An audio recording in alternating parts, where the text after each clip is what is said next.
Здесь ополченцы Пожарского и Минина давали клятву биться до последней капли крови с захватчиками Москвы. Старейший памятник архитектуры столицы – Крутицкое подворье. Крутицкое подворье – это целый комплекс сооружений.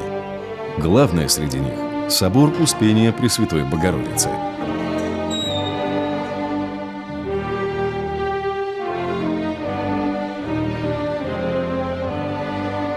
У храма 2 этажа.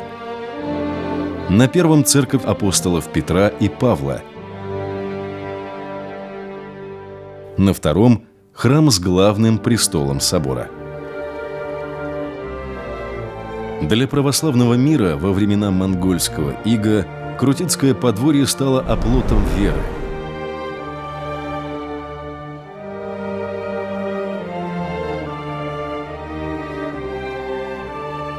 Именно здесь христианский люд, который угоняли в Орду, получал благословление на возвращение. Во время своего расцвета Крутицкая епархия стала одной из крупнейших в России и заняла территорию, равную по масштабам Франции.